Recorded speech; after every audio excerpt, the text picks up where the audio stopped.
Every morning, millions of Americans over 60 sit down to what they genuinely believe is a healthy breakfast: orange juice, a bowl of oatmeal, yogurt with fruit, maybe a piece of whole grain toast, coffee with a splash of milk.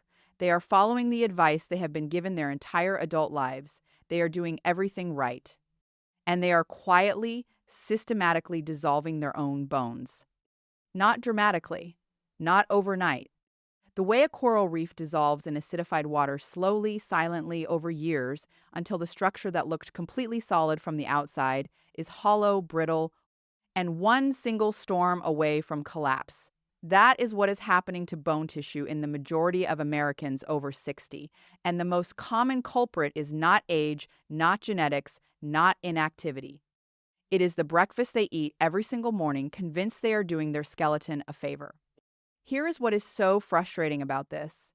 The foods causing the damage are not junk food. They are not chips or fast food or something obviously harmful. They are the foods your doctor told you to eat. The foods that have been marketed specifically to older adults for bone health for the last 30 years: orange juice fortified with calcium, low-fat yogurt, whole grain cereal. These are the foods sitting on grocery store shelves with labels that say heart healthy and bone strong. They are the foods that appear in every pamphlet handed out at a bone density appointment. And if you have had a DEXA scan, the bone density imaging test that measures mineral content in your skeleton, and the results came back showing osteopenia or early osteoporosis, your doctor likely said one of two things: take more calcium, or here is a prescription. What almost no one will tell you at that appointment is this: for a significant portion of people over 60, the problem is not how much calcium they are consuming. The problem is what is systematically blocking the calcium they consume from ever reaching the bone, and what is actively pulling calcium out of the bone into the bloodstream to buffer something else entirely. That distinction is the difference between a protocol that works and a protocol that costs you money every month while your bones keep thinning on every follow-up scan. There is no billing code for explaining the full mechanism of bone metabolism at a routine appointment. That is economics, not malice. But it means this conversation almost never happens inside a 1-2 minute office visit. Bone loss after 60 is not a calcium deficiency problem in the majority of cases. It is a net loss problem. Your body deposits calcium into bone through specialized cells called osteoblasts. Think of them as the construction crew. And it withdraws calcium from bone through a separate set of cells called osteoclasts, the demolition crew. What determines your bone density over time is not how much calcium you swallow at breakfast. It is the ratio between those two processes, construction versus demolition, every single day. And 3 to 5 things, all of which happen at breakfast, shift that ratio dramatically in the wrong direction. They increase the withdrawal rate, they block the deposit mechanism, and they disrupt the hormonal signaling that governs the entire system. Let us go through exactly how and name every culprit specifically. Before we get into the 5 breakfast mechanisms, I want to be direct about the symptoms that mean you stop this video and contact a clinician today. A fracture from a minor impact, stepping off a curb, reaching for something on a shelf overhead is an urgent clinical situation. Sudden, new, sharp back pain that is precisely located in the middle of the spine without an obvious injury cause. Any combination of meaningful height loss compared to your peak height, more than 1.5 inches, and a visible rounding of the upper back that has developed over years. These findings need clinical evaluation first. What follows today is lifestyle support, not a substitute for medical assessment when those specific signs are present. Now, the first breakfast culprit, and the one that consistently surprises people most: orange juice. Not because of the sugar, we will get to sugar as its own mechanism, but because of what orange juice does to the pH environment of your blood within about 30 minutes of drinking it. Your body maintains blood pH within an extraordinarily narrow window, between 7.35 and 7.45 on the pH scale. This is not a preference or a guideline, it is a survival requirement. A shift outside that range in either direction causes organ failure within hours. So the body defends blood pH with everything it has, and it does so continuously, automatically, without your awareness. When you consume foods and drinks that generate an acid load during metabolism and citrus juice, despite containing vitamin C and despite tasting healthy, generates a net acid load during metabolic processing, your body triggers its primary buffering system. And that buffering system uses calcium phosphate drawn from bone. Your skeleton is the body's largest alkaline mineral reserve.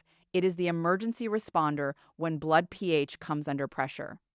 Every time a large glass of orange juice tips the metabolic balance toward acidity, a measurable quantity of calcium is mobilized from bone into the bloodstream to restore the equilibrium your organs require. The amount per single glass is not catastrophic. The cumulative effect over 10 years of daily glasses, repeated every morning, is measurable on bone density imaging. Research published in the Journal of Bone and Mineral Research has documented the relationship between what researchers call dietary acid load, measured using a value called PRAL, potential renal acid load, and bone mineral density over time. Higher acid-producing diets correlate consistently with accelerated bone loss, particularly after 60, when the kidney's capacity to independently buffer acid becomes measurably less efficient. The kidneys handle more of the acid load when they are young. Bone handles more of it when they are not. The practical replacement is straightforward. Eat a whole orange rather than drinking the juice. When you eat the fruit rather than drinking its extracted liquid, you consume fiber alongside the acidic compounds. The fiber slows digestion and changes the rate at which the metabolic byproducts enter the bloodstream. The net acid load from eating an orange is genuinely different from the load a full glass of juice delivers in 3 minutes of drinking. The fruit is not the enemy. The industrial extraction and concentration of it is the problem. The second breakfast food is one that is almost universally recommended to people who have received a bone density diagnosis: whole grain cereal, bran flakes, packaged instant oatmeal, granola. These foods contain a compound called phytic acid, also referred to in chemistry as phytate, which is a natural storage form of phosphorus found in the outer bran layers of grains, seeds, and legumes. Phytic acid is not inherently harmful in all contexts, but it has one specific property that is directly relevant to bone health. It binds to minerals in the digestive tract, calcium, magnesium, zinc, and iron, and forms insoluble complexes that the human intestine cannot absorb. The mineral enters your mouth. The mineral leaves your body without entering your bloodstream. It was chemically captured before absorption could happen. What this means in practice is specific and important. You eat a bowl of fortified bran cereal with a label promising 25% of your daily calcium requirement. You add calcium-fortified milk. You take your calcium supplement alongside breakfast. You feel confident you have done something significant for your bones. But a clinically meaningful portion of that calcium has bound to the phytic acid present in the grain and will pass through your digestive system unchanged. You consumed calcium on the label. Your bones receive considerably less than the number suggested. The problem is amplified in people over 60 for a second reason. Stomach acid production decreases with age, a condition called hypochlorhydria that becomes increasingly common as decades pass.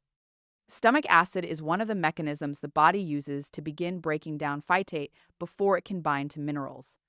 Lower acid production means less phytate breakdown, which means more mineral binding, which means less absorption.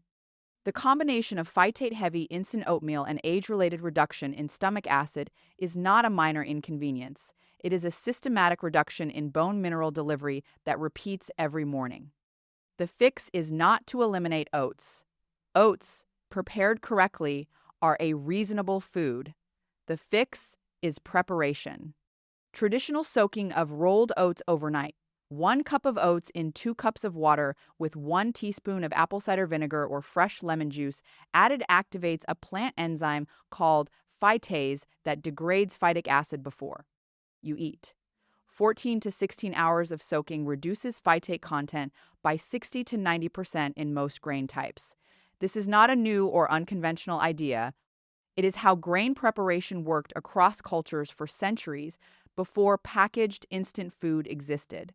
The instant oatmeal in the single-serving packet has not been soaked. It has been processed for speed and shelf life, not for mineral bioavailability. The third factor is the one most people do not associate with bone tissue at all, and it may be the most consequential of the five: the sugar load of a standard American breakfast. Consider what is sweet at breakfast. The flavored yogurt, a standard flavored variety with fruit at the bottom, commonly contains 18 to 26 grams of added sugar per serving.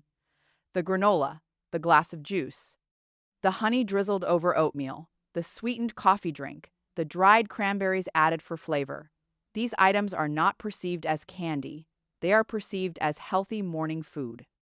But their effect on blood glucose and on what blood glucose does to a specific hormone is directly and measurably connected to bone loss. Here is the mechanism. When significant simple sugar is consumed at breakfast, blood glucose rises rapidly. The pancreas releases insulin to manage it. This is the part everyone knows. What is not commonly explained is the parallel response that happens simultaneously. A rapid glucose spike is registered by the body as a physiological stress signal. The adrenal glands, two small glands positioned on top of the kidneys, respond by releasing cortisol. Cortisol is the body's primary stress hormone, and one of its least discussed biological functions is its direct effect on bone construction. Cortisol suppresses osteoblast activity. The construction crew slows down or stops working. Simultaneously, cortisol increases osteoclast activity. The demolition crew accelerates. This is not a theoretical connection. It is why glucocorticoid medications, prescription drugs that are synthetic analogs of cortisol, list osteoporosis as a primary long-term side effect. The bone-dissolving mechanism of elevated cortisol is pharmacologically established and well documented. What receives far less attention is that the daily blood glucose spikes generated by a sweet breakfast are activating the same hormonal pathway at a lower magnitude, but every single morning, 365 mornings a year. Plain, full-fat yogurt with no added sugar is a fundamentally different food from flavored low-fat yogurt, not just nutritionally, but hormonally. Plain kefir, the traditionally fermented dairy drink, is better still for bone health specifically. It provides calcium in a form the gut absorbs efficiently, along with live bacteria that support the intestinal environment through which all mineral absorption happens. Gut inflammation and dysbiosis, disruption of the gut microbiome, impair mineral absorption independently of what you eat, which connects the sugar problem to a second downstream consequence most people are entirely unaware of. The fourth breakfast culprit is the most hidden because it does not taste like anything: phosphate additives in processed breakfast foods. Phosphorus is an essential mineral. Bone is made of calcium phosphate. Roughly 70% of bone mineral by weight is a compound called hydroxyapatite, which contains both calcium and phosphorus in a specific ratio. The body needs phosphorus. The problem is not phosphorus itself. The problem is the ratio between calcium and phosphorus in the diet, and what happens to that ratio when processed foods are a significant part of breakfast. When phosphorus intake substantially exceeds calcium intake, the imbalance triggers a hormonal response through a signaling molecule called parathyroid hormone, PTH. PTH, when chronically elevated in response to a calcium to phosphorus imbalance, increases the mobilization of calcium from bone into the bloodstream to restore the ratio. The body borrows from the skeleton to balance the blood. Here is what is critical about processed breakfast foods specifically. They are loaded with phosphate additives that appear on ingredient labels as sodium phosphate, disodium phosphate, calcium phosphate, tricalcium phosphate, and several similar names. These compounds are used as preservatives, emulsifiers, leavening agents, and texture modifiers across the packaged food supply. And unlike the phosphorus found naturally in whole foods, which is absorbed at 40 to 60% efficiency, phosphate additives from processed foods are absorbed at nearly 100%. Almost everything enters the bloodstream. A breakfast composed of a packaged flavored oatmeal packet, a processed cheese slice on toast, a flavored protein bar, and instant coffee with a powdered non-dairy creamer can deliver a phosphate load that pushes the calcium to phosphorus ratio well into the bone-depleting range before 9 inches the morning. Every morning, without the person tasting anything unusual or having any indication that this is occurring, The replacement principle is simple, even if it requires changing grocery habits. Minimally processed whole foods at breakfast, eggs. A small amount of real aged cheese, which happens to contain one of the compounds we will discuss next. Fresh or frozen fruit rather than juice or dried fruit. Oats soaked the night before. Foods with ingredient lists that contain recognizable names in their entirety.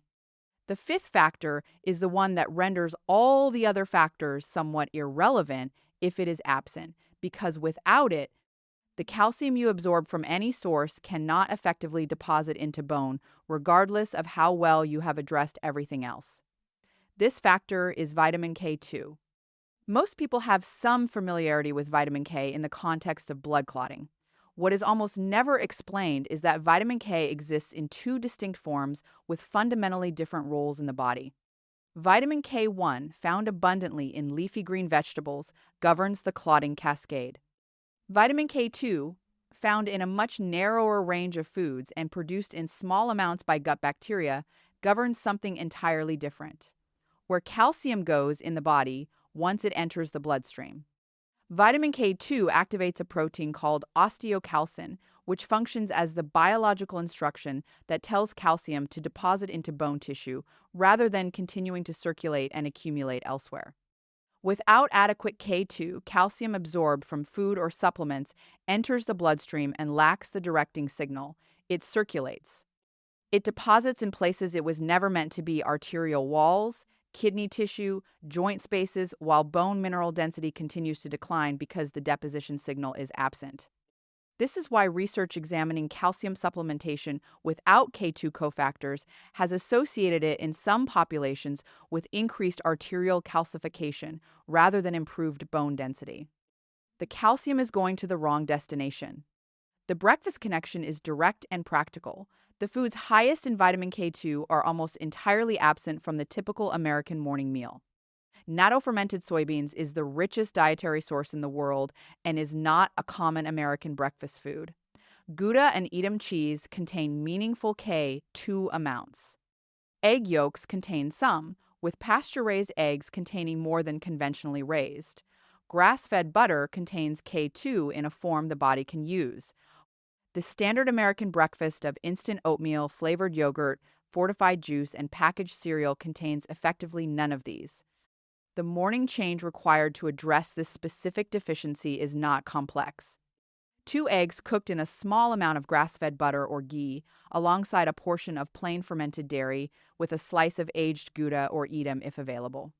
This single breakfast addresses K2 delivery, provides the fat necessary for fat-soluble vitamin absorption. K2 is fat-soluble and requires dietary fat to absorb supplies, quality protein for the collagen matrix into which calcium mineralizes, and eliminates the acid load, phytate trap, sugar-cortisol chain, and phosphate excess that the standard breakfast was delivering simultaneously.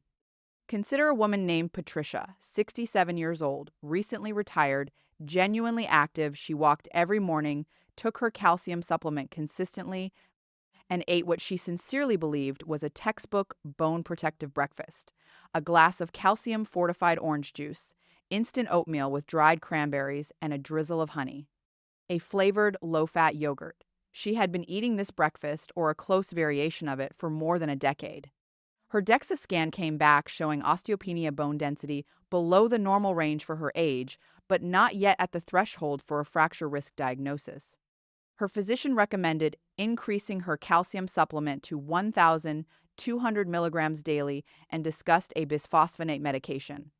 She increased the supplement, declined the medication for the time being, and kept her breakfast exactly as it was, confident she was addressing the problem. 18 months later, the follow-up scan showed continued decline. When the conversation shifted from "what are you taking" to "what are you eating" every single morning, the picture changed entirely. The orange juice was generating a daily acid buffer demand that mobilized calcium from bone. The instant oatmeal, not soaked, processed for convenience, was binding a significant portion of the calcium from both her food and her supplement before absorption could occur. The flavored yogurt was producing a morning glucose spike that triggered a cortisol response, directly suppressing the osteoblasts that should have been building new bone. Her diet contained almost no vitamin K2. She was consuming calcium conscientiously. Her bones were receiving a fraction of it, and the hormonal environment created by her breakfast was actively working against the fraction that did absorb. She changed one meal. She began soaking oats the night before. She replaced the flavored yogurt with plain kefir. She replaced the juice with a whole orange every other day. She added 2 eggs cooked in butter 3 mornings a week. She stopped the powdered coffee creamer. The results of her next bone density scan 14 months later showed stabilization, no further decline, no fracture, no medication added. One meal. The morning bone protocol has no supplements in it. It is a sequence of decisions made before 10 inches the morning. The night before, if you eat oats, soak them. 1 cup of rolled oats, 2 cups of water, 1 teaspoon of apple cider vinegar or fresh lemon juice. Cover the bowl and leave it at room temperature for 14 to 16 hours. In the morning, rinse and cook in fresh water for 12 to 15 minutes. This step takes 90 seconds the night before and changes the entire mineral bioavailability of what was previously a mineral-blocking food. Breakfast itself. 2 eggs, cooked in a small amount of grass-fed butter or ghee. 1 portion of plain, full-fat yogurt or kefir, no added sugar, no flavoring. If you eat oats, eat the soaked version. Fresh or frozen fruit rather than juice. Coffee with real cream or full-fat milk rather than powdered creamer, and after food rather than as the first thing consumed. What to eliminate first? Flavored yogurt with added sugar, instant oatmeal packets, orange juice in glass quantities consumed daily, packaged breakfast bars and cereals with phosphate additives on the ingredient list, powdered non-dairy creamers. 5 changes, starting tonight and tomorrow morning. Tonight, set up your oats to soak. 1 cup, 2 cups of water, 1 teaspoon of lemon juice or apple cider vinegar, covered bowl on the counter. It takes 90 seconds. It removes the primary mineral-blocking mechanism from a food that was previously canceling your calcium absorption. Tomorrow morning, replace the orange juice with a whole orange or skip the juice entirely. Your bones will not register the absence of the juice. They will register the absence of the daily acid buffer demand it was creating. Replace the flavored yogurt with plain full-fat yogurt or plain kefir. Add your own fresh or frozen fruit. The difference in sugar content is 15 to 20 grams per serving. That difference, repeated every morning over a year, is the cortisol-osteoblast connection being closed. Add 2 eggs cooked in real butter 3 to 4 mornings per week. This is your primary K2 delivery mechanism at breakfast. It is also your collagen-building protein source. Bone is not composed only of calcium. Roughly 30% of bone by weight is the protein collagen matrix into which calcium mineralizes. Without adequate protein, calcium has no structural framework to deposit into. Read one breakfast food label this week. Look specifically for any word ending in phosphate on the ingredient list. Sodium phosphate, disodium phosphate, calcium phosphate, any phosphate. If you find one in a product you eat regularly, find a whole food replacement without it. This takes 4 minutes in a grocery store once and permanently changes your daily phosphate load. How old are you? Leave your age in the comments below. The 5 mechanisms covered today, acid buffering, phytate binding, cortisol-osteoblast suppression, phosphate dysregulation, and K2 deficiency, all of them accelerate measurably after 60, and the rate of that acceleration is not the same at 62 as it is at 74. Knowing which age range is watching directly shapes how specific and how urgent the guidance needs to be in what comes next.